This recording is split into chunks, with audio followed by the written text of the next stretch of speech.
Bonjour à toutes et à tous, bienvenue pour ce dernier webinaire de cette année 2020 tellement particulière. Nous sommes ravis de vous accueillir. Oh, il y a un petit écho. C'est chez moi. Est-ce que l'image est OK, le son est OK? Donc, on va vous présenter aujourd'hui l'actualité sociale de cette fin d'année. Alors, le webinaire sera un petit peu particulier puisqu'on va le diviser en deux parties. Ok, voilà, ça devrait être bon. Donc, comme je vous le disais, alors n'hésitez pas à télécharger d'ores et déjà le support du webinaire qui est téléchargeable à droite de votre document. Aujourd'hui, on va consacrer ce webinaire dans une première partie à l'actualité sociale et dans une seconde partie, on a le plaisir d'avoir Marion Faye et Laurent Chaumet d'Apicil qui interviendront sur les nouveaux plans épargne retraite issus de la loi Pacte. Alors, pour vous faire un petit peu le sommaire, Alexandra abordera l'accord national interpro du 26 novembre dernier sur le télétravail, un petit point d'actualité sur l'activité partielle, les nouveautés et les projets envisagés.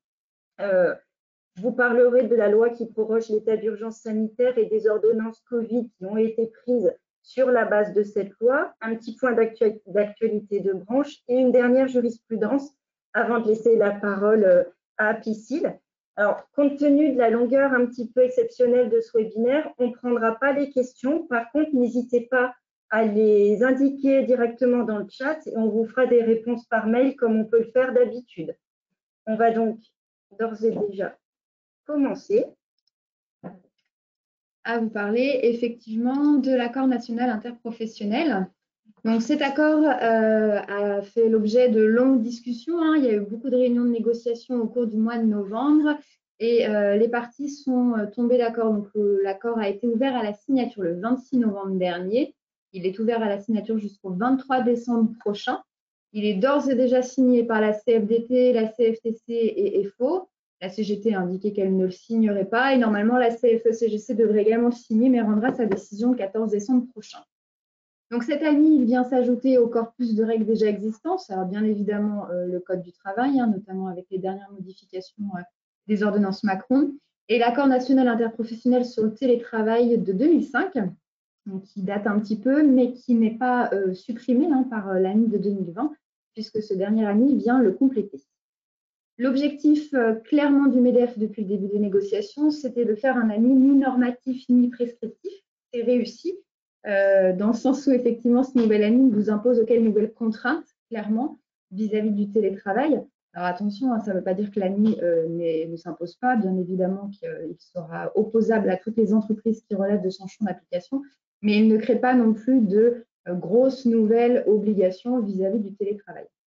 Son objectif plutôt, et c'est ce qui est indiqué dans son préambule, c'est de vous expliciter l'environnement juridique pour faire le point un petit peu sur l'ensemble des règles applicables au télétravail et surtout de proposer aux acteurs sociaux un outil de négociation.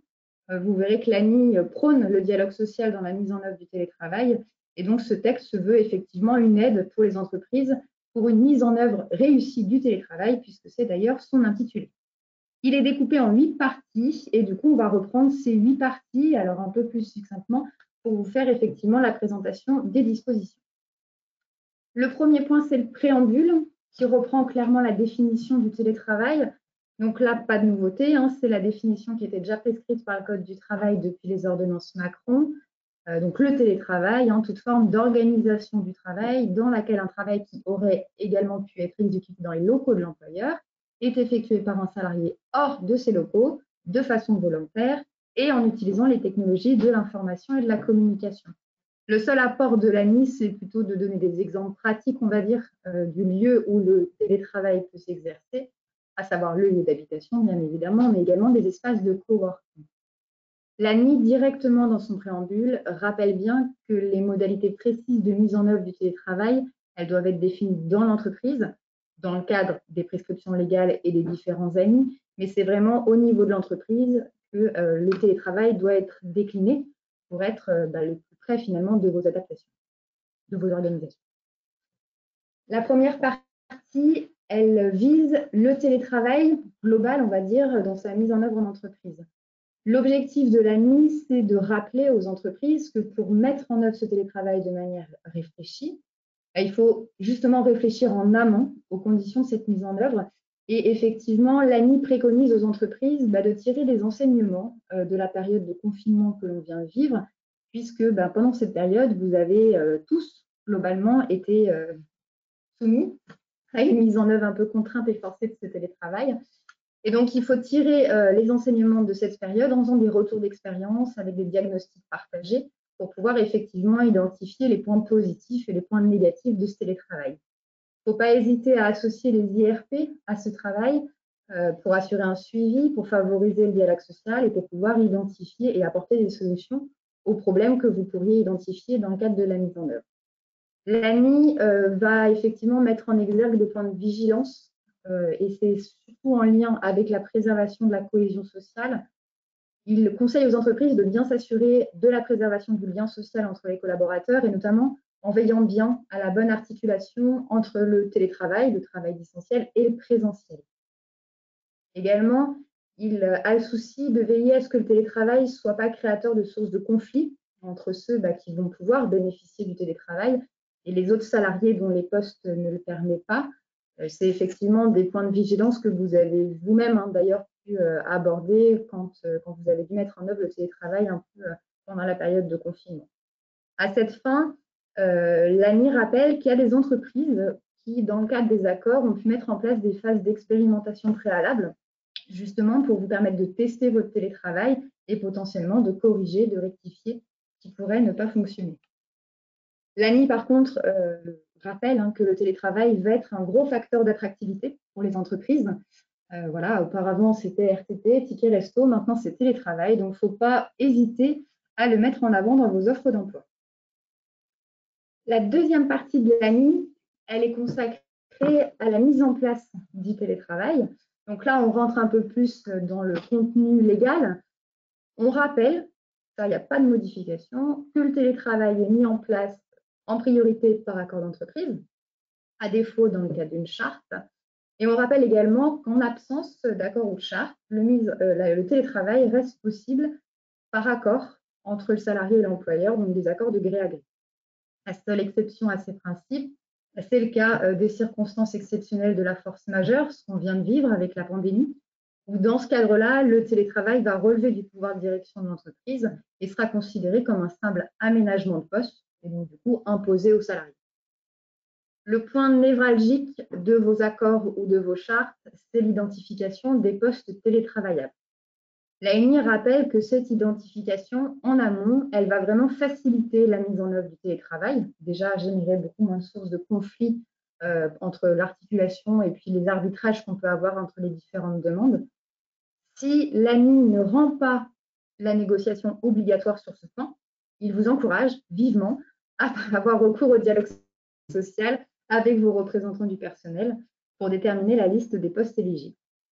Au-delà de ces postes, globalement, l'ANI renforce le dialogue social, le conseil et rappelle également que la négociation d'un accord télétravail, ça peut aussi se faire dans le cadre des NAO, puisqu'effectivement, dans le cadre des NAO, vous avez des sujets tels que la QVT ou le droit à la déconnexion qui sont obligatoires et que le télétravail peut très bien s'inscrire à l'intérieur de ces négociations. Également, un petit point sur le rôle du CSE. Donc, on voit que la définition des critères d'éligibilité n'est pas un sujet de négociation obligatoire.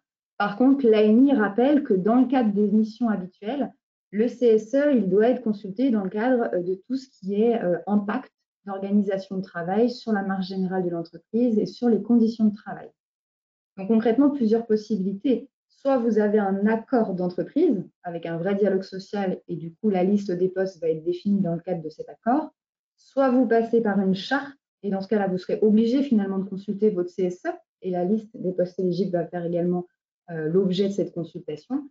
Et en tout état de cause, à partir du moment où on met en place le télétravail de manière intensive, on va dire qui concerne une large majorité de vos salariés, on est sur une modification importante de votre organisation. Et là également, on relève des attributions de consultation du CSE au préalable.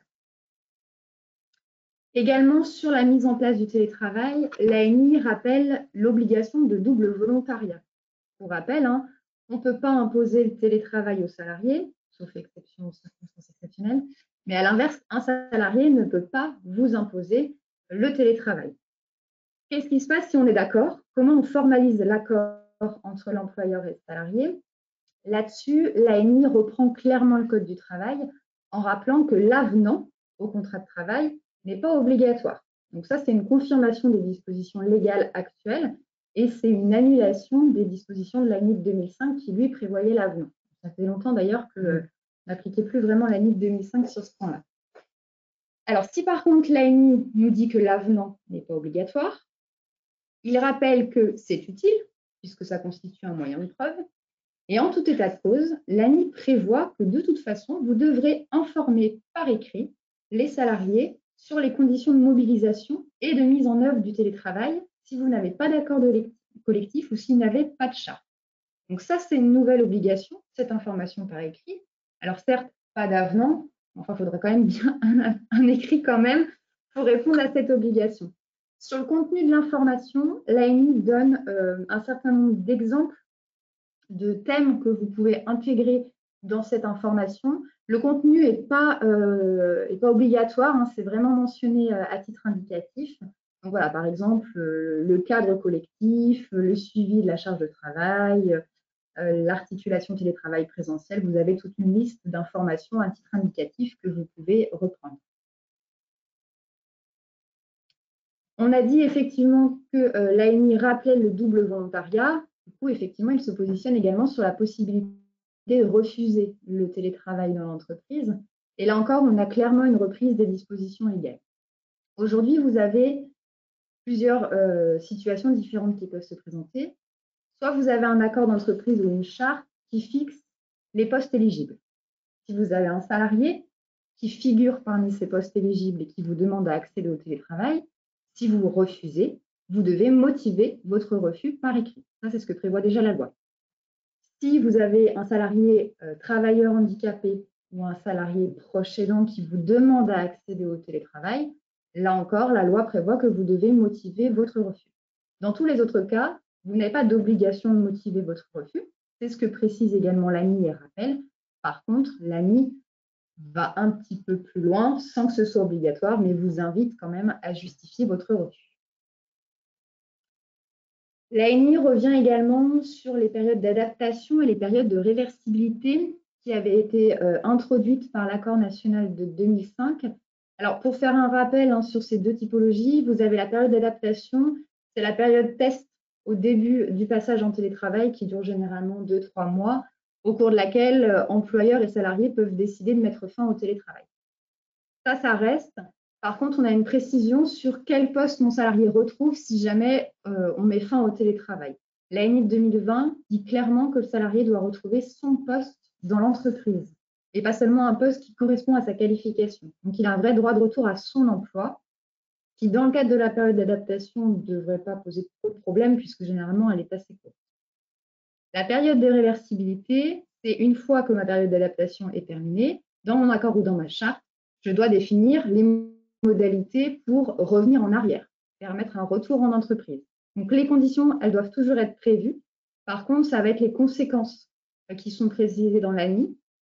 Si, à la base, le télétravail ne fait pas partie des conditions d'embauche du salarié et qu'il a eu accès au télétravail au cours de son contrat de travail, lorsque le retour du salarié est envisagé, là encore, l'ANI précise que le retour doit se faire dans l'emploi tel qu'il résulte de son contrat de travail.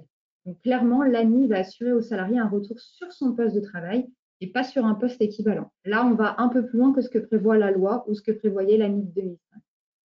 Pour les salariés pour lesquels le télétravail était prévu dès l'embauche, ça fait partie du contrat de travail à la base, eux, ils vont avoir une priorité d'accès à un poste sans télétravail dans l'entreprise et qui correspondent à leur qualification. Dernier point prévu par l'ANI sur ces conditions de réversibilité, c'est sur les conditions de retour ponctuelles, pour le coup, où l'ANI permet justement à l'employeur de définir quelles seront les conditions de retour ponctuelles, ce qui n'est pas le cas jusqu'à présent, et du coup la précision est utile, notamment pour les salariés à qui on demanderait de revenir pour des réunions, pour des formations ou pour des événements particuliers. La troisième partie est relative à l'organisation du télétravail. L'ANI rappelle très clairement l'égalité de traitement qui existe entre les travailleurs et les salariés lambda et le décline sur un certain nombre de points, notamment sur la durée du temps de travail et sur le droit à repos. On rappelle que les télétravailleurs sont soumis à la durée maximale et doivent bénéficier des repos quotidiens, des repos hebdomadaires comme tous les salariés. Pour contrôler cette durée de travail, l'ANI précise que si vous mettez en place des dispositifs numériques spécifiques de contrôle, vous devez au préalable consulter votre CSE et informer également au préalable vos salariés. Là encore, ce n'est pas une nouveauté. Dans l'absolu, si on fait le parallèle à ce qui peut se passer en entreprise, si vous mettez en place une pointeuse dans l'entreprise, au préalable, vous devrez consulter votre CSE et vous devrez informer préalablement les salariés. Donc, c'est juste une déclinaison de ce qui existe avec des dispositifs spécifiques au télétravail. On rappelle que les salariés ont le droit à la déconnexion et que ce droit à la déconnexion fait partie des thèmes de NAO obligatoires pour les entreprises qui y sont soumises. L'ANI se positionne également sur les plages horaires, puisqu'il précise que l'employeur doit fixer, en concertation avec le salarié, les plages horaires durant lesquelles il peut le contacter. Concrètement, aujourd'hui, sur les plages horaires, le Code du travail prévoit qu'elles doivent être fixées dans l'accord d'entreprise. Donc là, la précision de l'ANI, c'est de dire qu'à défaut d'accord d'entreprise qui prévoirait spécifiquement ces plages horaires, il faudra un écrit avec le salarié, donc dans le cas d'un télétravail via charte ou dans le cas d'un accord de gré à gré. Sur les équipements et sur les outils numériques, là encore, vous avez une information spécifique à donner à vos salariés. C'est une mise en conformité en fait avec la réglementation relative au RGPD, puisque vous devrez informer votre salarié sur tout ce qui est protection des données et confidentialité des données. Donc, d'une part, la protection des données personnelles du salarié en télétravail, mais également des données qu'il va pouvoir gérer, traiter dans le cadre professionnel. Donc, vous devez l'informer de cette protection. Vous devez également l'informer des restrictions par rapport à l'usage des équipements ou des outils numériques et des sanctions potentiellement si jamais il n'applique pas les règles. Sur ce point, l'ANI fixe d'ailleurs un certain nombre d'informations. Là encore, le contenu n'est pas normatif. C'est plutôt une liste conseil de typologie d'informations que vous pouvez donner pour répondre à cette obligation. Le point sensible de l'ANI, sur lequel tout le monde attendait un peu plus de précision, c'était la prise en charge des frais professionnels dans le cadre du télétravail. Donc, vous verrez que sur ce point-là, l'accord national interprofessionnel ne va pas plus loin que ce qu'on connaît aujourd'hui. Il se contente de rappeler le code et la position de la jurisprudence, à savoir qu'effectivement, le principe, c'est que tout frais engagé par un salarié dans le cadre de l'exécution de son contrat de travail peut être supporté par l'employeur et que cette prise en charge des frais professionnels, elle fonctionne également au télétravail, que ce soit le télétravail régulier ou que ce soit du télétravail en circonstances exceptionnelles. L'accord renvoie clairement la gestion de la prise en charge à l'entreprise, en précisant que ça peut être un sujet de dialogue social, donc ce n'est pas un thème obligatoire de négociation, et vous pouvez, si vous souhaitez en tant qu'employeur, appliquer l'indemnité forfaitaire de télétravail. Donc là, l'ANI vous renvoie clairement la balle. Autre point, les règles en matière de santé et sécurité, où là, pour le coup, on a un cadre un peu plus explicite, puisque l'ANI vous dit que le télétravail est une nouvelle forme d'organisation du travail et qu'à ce titre, elle doit faire l'objet d'une analyse de risque dans le cadre de votre document unique d'évaluation des risques. Donc, vous devez prendre les facteurs de risque possibles quand on est en télétravail, notamment les risques d'isolement, l'usage des outils numériques, et les inscrire dans le cadre de votre DU. En plus de cette obligation d'analyse des risques, vous avez une obligation d'information du salarié, puisque vous allez devoir informer le télétravailleur sur votre politique en matière de santé et de sécurité, et surtout l'informer sur les règles relatives à l'utilisation des écrans de visualisation ou des recommandations en matière d'ergonomie. Donc là, l'obligation, il n'y a pas beaucoup plus de précision sur la forme qu'elle va prendre. Est-ce que ça peut être une formation? Est-ce que ça peut être simplement des notes de service? Il n'y a pas de précision sur ce point-là. Et enfin, en matière de santé et de sécurité, l'ANI rappelle l'application de la présomption d'imputabilité en matière d'accident du travail. Il n'y a pas beaucoup plus de précision que ça, c'est un simple rappel à la loi. La quatrième partie concerne l'accompagnement des collaborateurs et des managers. L'objectif de cette partie de l'ANI, c'est de faire prendre conscience aux entreprises et aux travailleurs que le télétravail est une nouvelle forme d'organisation du travail et que de fait, ça doit s'accompagner d'une mise en place de pratiques managériales spécifiques. L'ANI rappelle que le télétravail, ça repose sur une relation de confiance entre le salarié et ses managers, globalement entre le salarié et la direction, mais ça repose également sur une autonomie et une responsabilité du salarié et de son management. Il faut prendre finalement en compte cette évolution du management pour pouvoir mieux encadrer la relation de télétravail. À ce titre-là, l'ANI va ouvrir des droits à formation, d'une part pour les télétravailleurs, mais également pour les responsables hiérarchiques. Pour les télétravailleurs, on va avoir un droit à être formé sur les équipements techniques et sur les caractéristiques du télétravail. Pour les responsables hiérarchiques, mais également pour les collègues directs des salariés qui sont en télétravail, on doit avoir un droit à la formation pour effectivement s'adapter à ce nouveau type d'organisation. Et à ce titre-là, l'ANI va proposer des thèmes de formation possibles qui sont l'adaptation des modalités de réalisation d'activités, l'autonomie du salarié en télétravail, le séquençage de la journée de télétravail, etc. Vous avez plusieurs types de formations proposées. Pour vous accompagner par rapport effectivement à cette mutation des pratiques managériales, vous avez le ministère du Travail et l'ANACT qui ont publié 3 guides à destination de la direction, des managers et des collaborateurs. Je vous ai mis dans le support les visuels et si vous cliquez sur les visuels, vous avez le lien direct sur les guides pour pouvoir en prendre connaissance. Au-delà de cette nouvelle pratique managériale, l'ANI va envisager le télétravail pour des situations particulières, notamment pour les nouveaux embauchés. L'ANI, là, pour le coup, rappelle simplement que c'est possible de mettre une condition d'ancienneté pour accéder au télétravail. Il se pose également la question du télétravail pour les alternants. Alors, confirme que c'est des publics qui sont éligibles au télétravail, mais rappelle que ça doit être adapté, puisque l'alternant est en apprentissage ou contrat de professionnalisation et doit donc avoir un lien continuel avec son tuteur ou son maître d'apprentissage.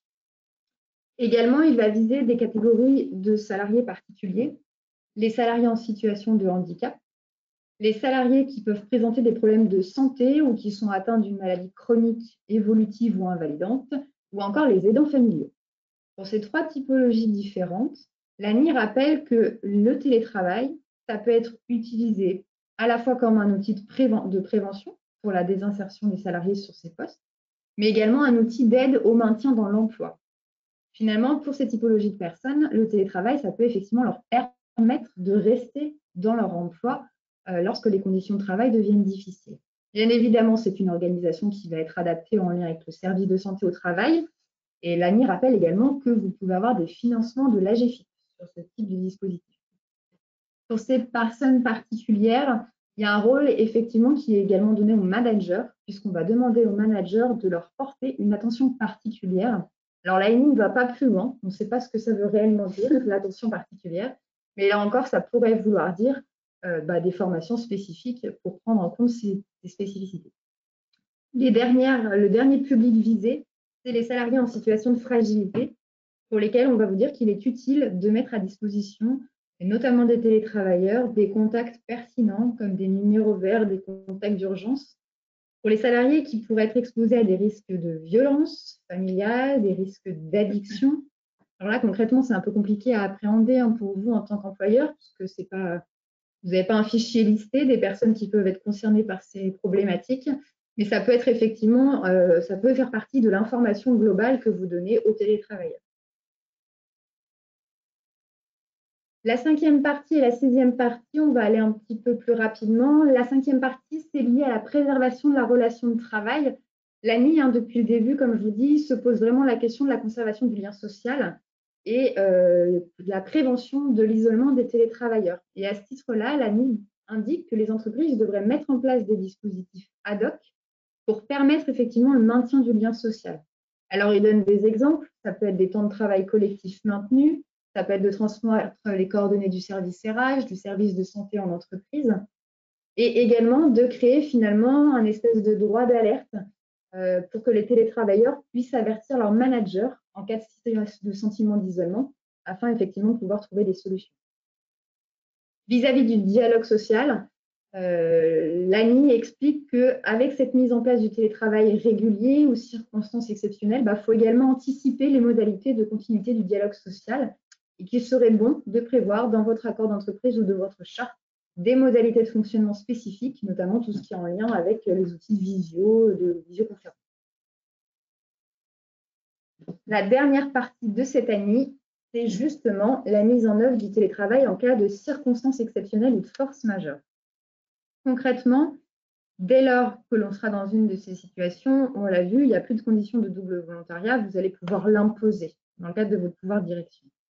Néanmoins, l'ANI vous invite fortement à anticiper le passage en télétravail dans le cadre de ces situations et donc de prévoir dans votre accord ou dans votre charte les conditions et les modalités de mobilisation du télétravail et notamment de définir la liste un peu élargie des activités télétravaillables que vous pourriez rencontrer. Également, l'ANI, dans le cadre des circonstances exceptionnelles, va préciser les modalités de consultation du CSE. Alors, vous allez voir que la rédaction est assez particulière sur ce point-là, puisque l'ANI indique que les modalités habituelles de consultation du CSE, lorsqu'ils existent, sont adaptées aux circonstances exceptionnelles. Le CSE est consulté dans les plus brefs délais sur cette décision. La rédaction, effectivement, pose problème. Est-ce que ça veut dire qu'on a le droit de consulter dans des délais raccourcis par rapport à ce que prescrit le Code du travail? Ça, dans l'absolu, c'est possible par accord, puisqu'on a une possibilité de négocier sur les délais de consultation. Ou est-ce qu'il faut carrément entendre qu'on aurait le droit de consulter a posteriori de votre décision? Et là, pour le coup, on n'est plus du tout dans les clous du Code du travail, puisque ce serait une vraie évolution du droit sur ce point-là. On n'a pas de précision à ce jour, il faudra attendre effectivement d'avoir un petit peu de recul sur l'année. Les derniers points sur la circonstance exceptionnelle, c'est qu'on rappelle que s'appliquent les conditions d'organisation du télétravail habituel, donc ce qu'on a vu sur la prise en charge des frais, sur les dispositions de matériel d'équipement numérique et également la continuité du dialogue social. Donc ces 3 points doivent également être pris en compte en cas de circonstances exceptionnelles. Dernière obligation à votre charge, c'est d'informer, sous réserve d'un délai de prévenance suffisant, vos salariés du placement en télétravail en cas de circonstances exceptionnelles. L'ANI vous oblige à faire cette information préalable. Alors, dans les faits, lorsqu'on est passé en télétravail dans le cadre du confinement, vous avez tous fait cette information à vos salariés. Il a bien fallu leur dire qu'il fallait qu'ils restent chez eux. Ce qui est rajouté, c'est plutôt le délai de prévenance suffisant. Donc là, il faudrait voir à négocier, à l'inscrire dans la charte. Et également, sur le contenu de l'information, vous avez, comme peut le faire souvent l'ANI, une liste de thèmes que vous pouvez effectivement identifier dans votre information sans que ce soit obligatoire, notamment la période prévisible et puis les conditions d'organisation individuelle et collective. Voilà pour ce que j'avais à vous dire effectivement sur l'ANI. Alors le texte est tout récent, il n'est pas encore définitivement signé, hein. Donc on publiera d'ailleurs, je pense, quand on aura les signatures officielles. Et je pense qu'on en reparlera quand on aura plus de précision. Quelques petites nouveautés sur l'activité partielle longue durée. 2 choses. Déjà, un projet de décret dont vous avez peut-être entendu parler, qui est relatif à la neutralisation de la période de confinement. Pour rappel, le dispositif APLD vous permet par accord d'entreprise ou par décision unilatérale sur un accord de branche de bénéficier d'une prise en charge renforcée de l'activité partielle, et ce pendant une période de 24 mois, consécutifs ou non, sur 36 mois. Donc l'APLD, c'est limité à 24 mois. Aujourd'hui, pour tenir compte de la prolongation de l'activité partielle classique, normalement, l'AP classique devait se terminer au 1er novembre et finalement est reporté jusqu'au 31 décembre. Donc, pour ne pas pénaliser les entreprises qui sont déjà passées en activité partielle au cours de cette période, un projet de décret prévoit de neutraliser cette période de confinement de votre décompte de la durée des 24 mois. La deuxième neutralisation, ce serait également sur le plafond de la réduction d'activité, c'est-à-dire que la réduction d'activité que vous auriez faite sur la période de confinement, on n'en tiendra pas compte pour vérifier si sur la durée globale de la PLD, vous n'avez pas dépassé le plafond de 40% ou de 50%. Donc si par exemple vous avez été contraint sur novembre ou décembre de placer vos salariés en activité partielle à 60, 70, 100%, ça ne viendra pas pour autant vous pénaliser sur le reste de votre durée de recours à la PLD. La période neutralisée, normalement, c'est à partir du 1er novembre et au maximum, ça ira jusqu'au 31 mars 2021. Au maximum, on l'espère en tout cas que ce ne sera pas prolongé. Et sur la PLD, on a eu l'information ce matin très rapidement qu'on devrait avoir des informations sur le recours à l'activité partielle classique au-delà du 31 décembre, a priori fin décembre. Oui. Voilà. Dernier point sur l'activité partielle, un décret, cette fois-ci paru le 1er décembre 2020, nous indique effectivement que les périodes d'activité partielle vont bien être prises en compte pour l'ouverture des droits à retraite. Ce décret fait que c'est en réalité un contingent d'heures à partir duquel le salarié qui a été placé en activité partielle va pouvoir valider des trimestres. Donc, pour valider un trimestre en APLD, il faut avoir 220 heures d'activité partielle. Et sur la période de confinement, on ne pourra pas valider plus de 4 trimestres. C'est logique. Voilà. Merci Alexandra. Alors moi je vais continuer sur la valse des textes puisque je vais aborder rapidement la loi qui proroge l'état d'urgence sanitaire et les ordonnances Covid qui ont été prises sur la base de cette loi. Puisque pour rappel, le 16 novembre dernier, la loi qui proroge l'état d'urgence sanitaire a été publiée au journal officiel et prolonge donc l'état d'urgence jusqu'au 16 février 2021. L'ordonnance, la loi également permet au gouvernement de prendre par ordonnance des mesures pour prolonger, rétablir ou adapter certaines dispositions qui ont déjà été expérimentées au printemps dernier. Alors, c'est une habilitation à procéder par ordonnance. Ceci étant dit, ça ne veut pas dire que le gouvernement se saisira de toutes les ordonnances qui avaient déjà été émises en mars et en avril dernier. Néanmoins, on a déjà quelques ordonnances qui ont été publiées et quelques mesures qui sont d'application immédiate. Alors, la première, c'est les mécanismes de monétisation des jours de repos qui ont été prolongés, puisque je vous rappelle qu'afin de compenser la diminution de rémunération subie par les salariés en activité partielle, la loi a permis de mettre en place 2 mécanismes de monétisation de certains jours de repos. D'abord, le fonds de solidarité, pour les salariés qui sont placés en activité partielle et qui auraient bénéficié d'un maintien intégral de leur rémunération, il était possible jusqu'au 31 décembre 2020 et maintenant jusqu'au 30 juin prochain, via un accord collectif d'entreprise, d'imposer l'affectation des jours de repos conventionnels et une partie de leur congé annuel à un fonds de solidarité. Autre dispositif prorogé, la monétisation à la demande des salariés, puisque afin de compenser tout ou partie de la diminution de rémunération liée à l'activité partielle, là encore, un accord collectif d'entreprise ou de branche peut autoriser la monétisation des jours de repos conventionnels ou d'une partie du congé annuel sur demande du salarié afin de permettre de compenser tout ou partie de la diminution de sa rémunération.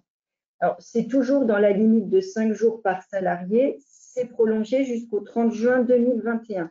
Bon, même si c'est des mécanismes qui n'ont pas été très utilisés par le passé, c'est une mesure qui est prorogée. Autre mesure, le maintien des garanties de prévoyance complémentaire est également prolongé jusqu'au 30 juin 2021. Pour information, il y en a une publication d'une instruction interministérielle qui date du 16 novembre qui donne quelques précisions sur l'application du maintien des garanties de prévoyance aux salariés placés en activité partielle. Là encore, on vous a mis les liens vers les textes. Dernière disposition d'application immédiate, c'est la possibilité de pouvoir inscrire ses ex-droits à DIF au plus tard jusqu'au 30 juin 2020. 2021, c'est une erreur du support. En effet, en principe, à défaut d'inscription sur le CPF avant le 31 décembre prochain, les heures de DIF acquises et non utilisées devaient être perdues. La loi du 14 novembre reporte la date limite de transfert des droits acquis au titre du DIF vers le CPF au 30 juin 2021. Donc, il y a encore 6 mois pour les salariés pour pouvoir aller inscrire sur leur CPF les droits qu'ils avaient acquis au titre du DIF. Ces droits figurent en principe sur une attestation de droit que vous leur avez remis au 1er janvier 2015. Toujours dans le domaine de la formation, ça me permet maintenant d'aborder les ordonnances Covid et la réactivation de certains dispositifs, et notamment quelque chose qu'on attendait depuis quelques semaines déjà, puisqu'on n'avait pas encore de confirmation officielle. C'est aujourd'hui chose faite, puisqu'on a la confirmation du report des échéances à la charge des employeurs au 30 juin 2021 pour tout ce qui concerne les entretiens professionnels. Pour mémoire, déjà en avril dernier, une ordonnance avait prorogé la possibilité de réaliser l'entretien professionnel faisant un état des lieux à 6 ans au 31 décembre 2020. Eh bien, l'ordonnance du 2 décembre dernier modifie l'ordonnance du mois d'avril et reporte une nouvelle fois les échéances à votre charge au 30 juin 2021, avec une petite nouveauté, c'est-à-dire que les entretiens biannuels sur les perspectives d'évolution professionnelle et les entretiens tous les 6 ans peuvent être reportés unilatéralement jusqu'au 30 juin 2021. Je m'explique. Tous les entretiens professionnels périodiques que vous étiez tenu de réaliser sur l'année 2020 et les entretiens état des lieux à 6 ans qui initialement devaient être réalisés pour ceux qui étaient dans l'entreprise avant février 2014, avant mars 2020, prorogés une première fois au 31 décembre, prorogés de nouveau jusqu'au 30 juin 2021.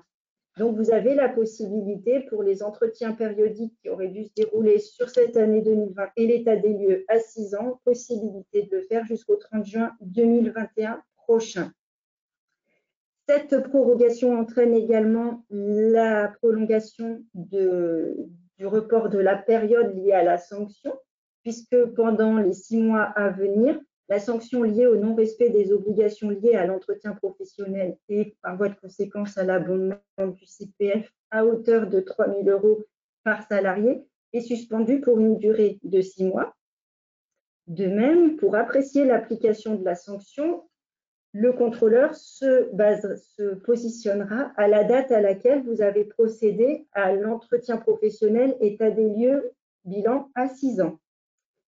Cette prorogation reporte également le droit d'option, puisque je vous rappelle que le droit d'option a été ouvert par l'ordonnance Coquille du mois d'août 2019, qui permet aux entreprises de justifier du respect des obligations liées à l'entretien professionnel, soit sur la base des dispositions de la loi de 2014, c'est-à-dire avoir réalisé les entretiens professionnels, l'état des lieux et que le salarié bénéficie de 2 des 3 mesures parmi lesquelles avoir bénéficié d'une progression salariale ou professionnelle, avoir suivi une formation professionnelle, avoir acquis des éléments de certification par la formation ou la VAE. Donc, possibilité de se baser sur ces dispositions pour le respect des obligations liées à l'entretien pro, ou bien les dispositions de la loi de 2018, à savoir avoir bénéficié de l'ensemble des entretiens professionnels, du bilan à 6 ans et d'une formation non obligatoire. Ce droit d'option, ce choix est reporté là aussi, et c'est logique, jusqu'au 30 juin 2021. Voilà l'ordonnance Covid liée à la formation professionnelle. Autre disposition réactivée, les mesures relatives aux infoconsultations du CSE, puisque depuis le 27 novembre dernier et jusqu'au 16 février 2021, le recours à la visioconférence a été réactivé pour l'ensemble des réunions du CSE et du CSE central après information des membres de ce comité. Ce recours à la visioconférence est aussi autorisé dans les mêmes conditions pour l'ensemble des autres réunions des instances représentatives du personnel. Un décret du 3 décembre dernier est venu donner les précisions quant au recours à la messagerie instantanée, donc WhatsApp, et à la conférence téléphonique en cas d'impossibilité de recourir à la visio ou à la conférence téléphonique.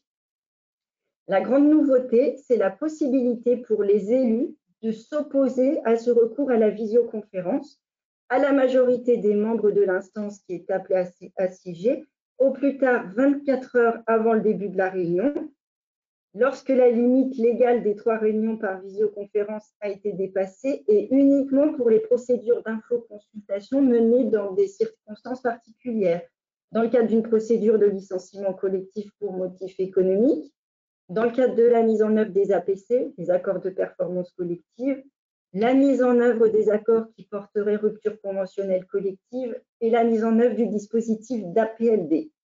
Donc voilà une nouvelle mesure réactivée dans le cadre des ordonnances Covid. Pour plus de précision, vous avez là aussi les dispositions légales et réglementaires applicables. Et enfin, dernière disposition, enfin dernière au pluriel, disposition prorogée, elles ont trait au rôle du médecin du travail et au service de santé au travail. Puisqu'une nouvelle ordonnance est venue repréciser un certain nombre de points, j'attire néanmoins votre attention sur le fait que l'ensemble des dispositions de cette ordonnance sont quand même soumises à la publication d'un décret d'application qui, pour l'heure, n'est pas sorti, en tout cas pas au journal officiel d'aujourd'hui, donc peut-être demain ou la semaine prochaine. Juste très rapidement, les mesures prorogées par l'ordonnance, c'est la réaffirmation des missions d'accompagnement des services de santé au travail dans la lutte contre la propagation du virus, alors via la diffusion des messages de prévention contre le risque de contagion, sur l'appui qu'elle peut apporter aux entreprises dans la définition et la mise en œuvre des mesures de prévention au sein de l'entreprise. C'est le retour également de la prescription des arrêts de travail, puisque le médecin pourra à nouveau prescrire et renouveler un arrêt de travail en cas d'affection ou de suspicion d'infection au Covid. Il pourra aussi établir le certificat médical qui permet aux salariés vulnérables d'être placés en activité partielle. Là encore, j'insiste, ces dispositions nécessitent un décret d'application à venir. La grande nouveauté, ça va être la possibilité pour le médecin du travail de participer aux actions de dépistage et de vaccination définies par l'État via la prescription et la réalisation de tests de détection, alors dans des conditions là encore qui seront définies par décret non publiés à ce jour. Dernier point de cette ordonnance sur le rôle des services de santé au travail, le report des visites médicales. Comme ça a pu être le cas en mars dernier, depuis le 3 décembre, les visites médicales qui doivent être réalisées dans le cadre du suivi individuel de l'état de santé des salariés peuvent faire l'objet d'un report jusqu'à une date qui sera à définir par décret, sauf si le médecin du travail estime qu'il est indispensable que le salarié soit vu par ses services. Le report de la visite ne fera pas obstacle à l'embauche ou à la reprise du travail. Là encore, un décret devra déterminer les exceptions ou les conditions particulières qui seraient applicables à des travailleurs qui font l'objet d'un suivi individuel renforcé, les travailleurs de nuit ou les salariés reconnus travailleurs handicapés. L'ensemble de ces mesures, normalement, a vocation à s'appliquer jusqu'au 16 avril 2021, sous réserve du décret qui doit être publié dans les prochains jours, en espérant que cette prolongation n'ira pas au-delà. En tout cas, on l'espère tous. Voilà pour rapidement l'actualité sociale de ces dernières semaines. Un petit point d'actualité de la branche. Alors, l'extension des accords, comme vous le savez, on a des accords, deux accords qui sont toujours en attente d'extension. C'est l'accord relatif aux indemnités de rupture et l'accord salaire qui a été signé en 2020. Alors, pour le premier, pour l'accord relatif aux indemnités de rupture, en principe, il est inscrit à l'ordre du jour de la prochaine sous-commission d'extension le 17 décembre prochain. Alors, il faudra néanmoins attendre l'arrêté d'extension qui doit être signé par le ministre. Donc, tant que l'arrêté d'extension n'a pas été publié, l'accord n'est pas étendu et ne peut pas officiellement s'appliquer. Et l'accord sur les salaires est toujours en cours d'instruction par le groupe d'experts. Sur les négociations en cours aujourd'hui, on a toujours la négociation sur l'accord APLD pour laquelle un accord est ouvert à la signature.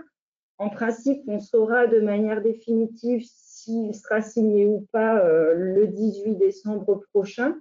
De même, sont toujours en cours la négociation sur l'accord formation tout au long de la vie et l'accord sur la Pro A. Alors, on peut se poser la question d'un accord salaire pour 2021. Alors, à ce jour, n'est pas envisagé d'ouverture d'une négociation sur les salaires en 2021, compte tenu déjà du contexte de crise économique actuelle et des perspectives incertaines. Et par ailleurs, l'accord salaire de 2020, je vous le rappelle, présentait deux grilles. Une première grille qui est applicable depuis le 1er juillet dernier et la seconde grille de revalorisation qui ne sera applicable qu'à compter de l'extension de cet accord. Donc, pour l'heure, l'accord n'étant pas étendu, la deuxième grille n'entrera en vigueur qu'une fois l'extension obtenue. Et enfin, avant de céder la parole à Piscine, une dernière petite jurisprudence sur les élections professionnelles et la notion qui nous a beaucoup tous monopolisé sur la parité des listes au cours des élections professionnelles, qui, effectivement, depuis une décision du 25 novembre dernier, ne s'imposerait qu'aux organisations syndicales. Pour faire très vite, les faits, dans une entreprise, après un procès verbal de carence pour faute de quorum, 3 hommes se sont présentés au second tour sur une liste de candidats libres. Ils ont tout à fait le droit de faire. La difficulté, c'est que le pourcentage de femmes et d'hommes au sein de ce collège était respectivement d'un petit peu plus de 13% et d'un petit peu plus de 86%, ce qui fait que leur liste ne respectait donc ni la parité, ni l'alternance qui est imposée par le Code du travail.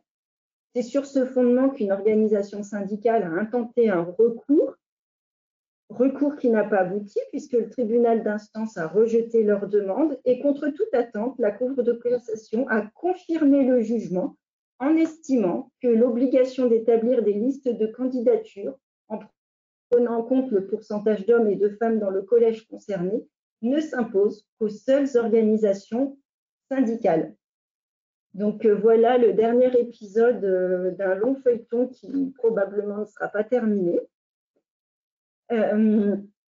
Voilà pour l'actualité sociale. Avant de passer la parole à Piscille, c'était notre dernier webinaire sous l'empire Alizée Plasturgie. On vous retrouve avec beaucoup de plaisir sous l'empire Poluvia dès le mois de janvier. On aura toujours nos petits rendez-vous mensuels puisque tous les premiers jeudis de chaque mois, à l'exception du mois de janvier, nous vous donnerons rendez-vous pour faire le point sur l'actualité sociale. Donc, notre prochaine rencontre aura lieu le jeudi 21 janvier prochain. Donc, je vais céder la parole. En tout cas, si nous ne vous avons pas au téléphone d'ici la fin de l'année, on vous souhaite une très bonne fin d'année, de très belles fêtes et une année 2020 sous les meilleurs auspices.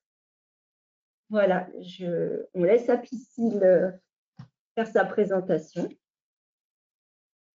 Bonjour à tous. On va vous présenter aujourd'hui brièvement les nouveaux plans d'épargne retraite suite à la loi Pacte. Donc, je suis Marion Faye et Laurent Chaumet. On ne va pas rentrer vraiment dans les détails, mais au moins vous présenter le contexte.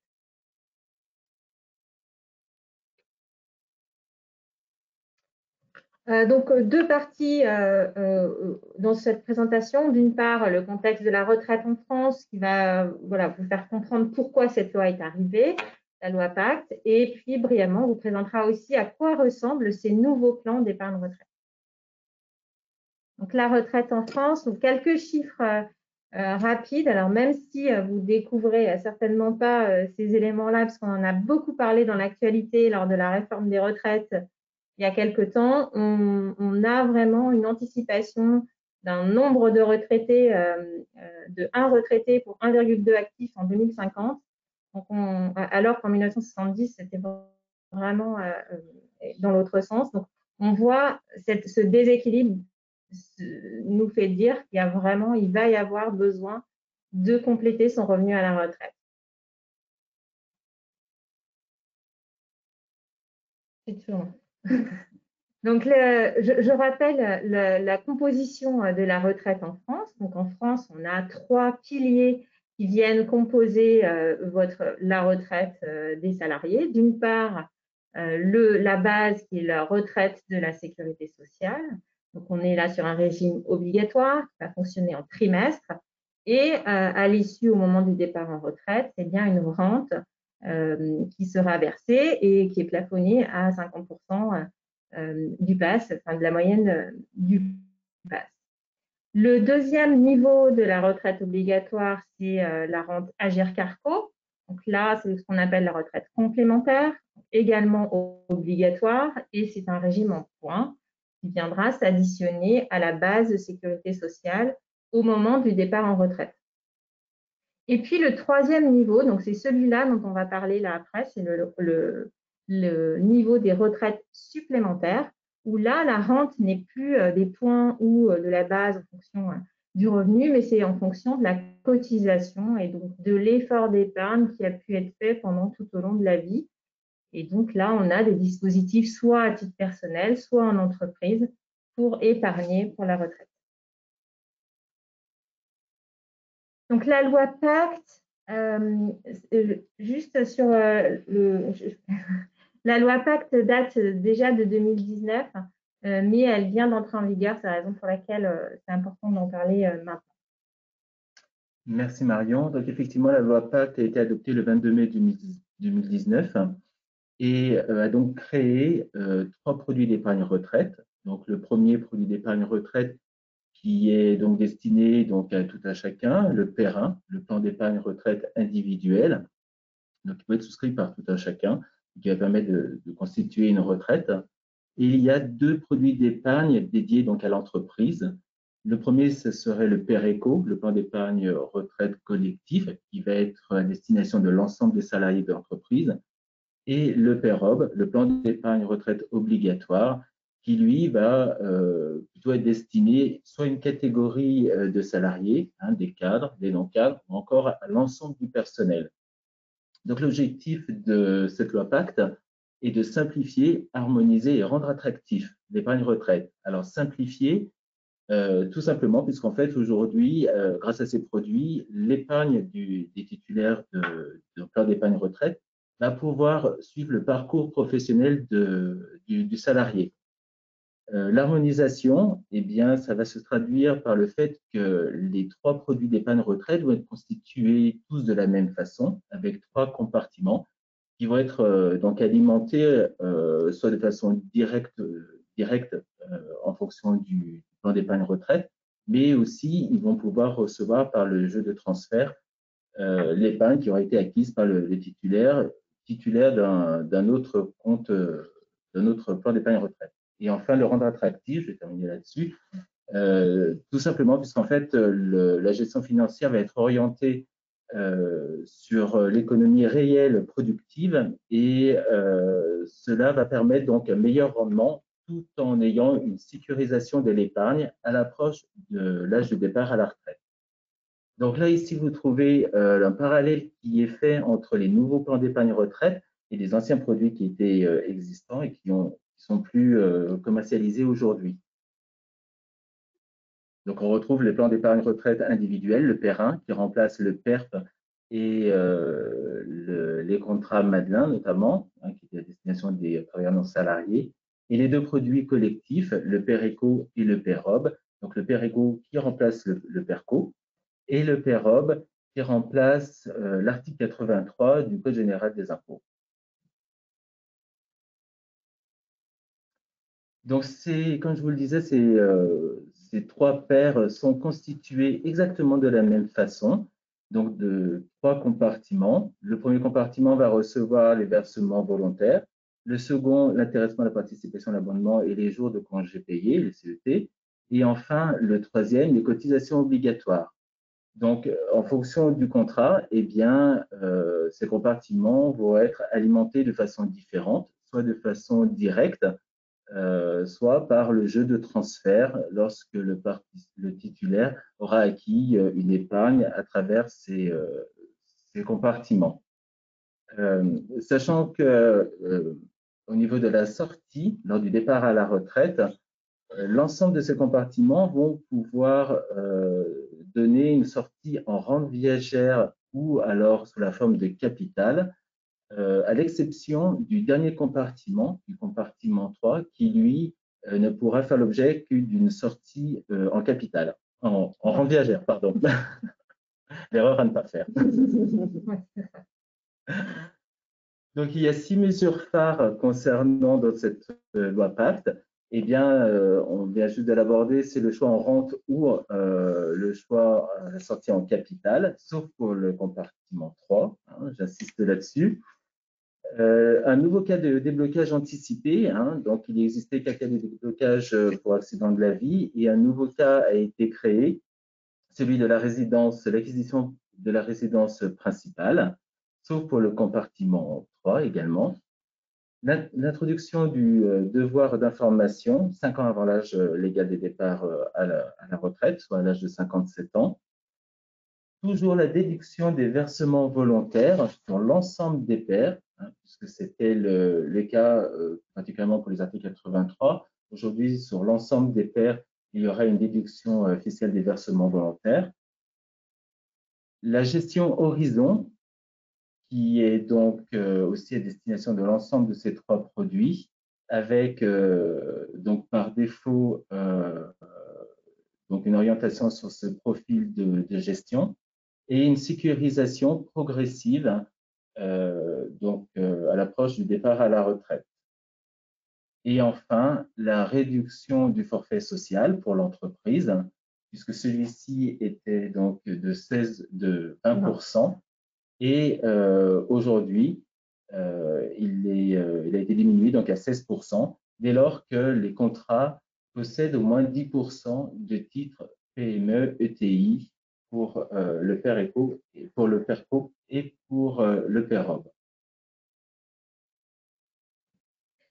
Donc là, on fait juste un point sur les profils de gestion financière. Donc, bon, pourquoi on a choisi de faire un focus là-dessus? Parce que là, on est plutôt, si on parle des produits collectifs, il faut voir que les salariés, dans la plupart des cas, ne vont pas faire de propres choix d'investissement. Ils vont être sur les profils par défaut et n'ont pas envie forcément de s'occuper de la gestion financière de leur épargne.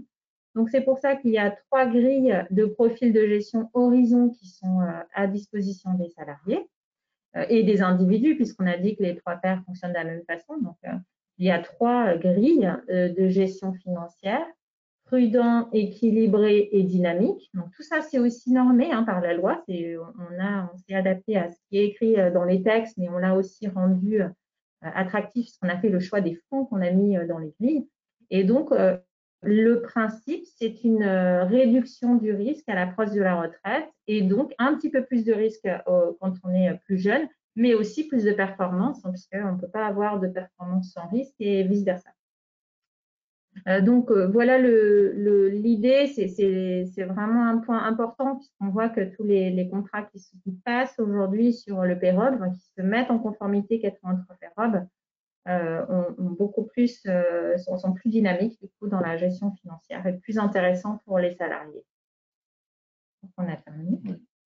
Voilà, on a terminé. Juste un point qu'on n'a peut-être pas dit, j'ai l'impression. En fait, pour toutes les entreprises qui ont déjà mis en place les dispositifs d'article 83, donc elles peuvent tout à fait les garder. Ce n'est pas obligatoire de se mettre en conformité sur les nouveaux dispositifs, mais elles vont rester d'une part avec un forfait social à 20. Elles ne vont pas permettre aux salariés, lorsqu'ils font des versements, de pouvoir sortir en capital. Ça, c'est le point pour les salariés qui est peut-être dommage.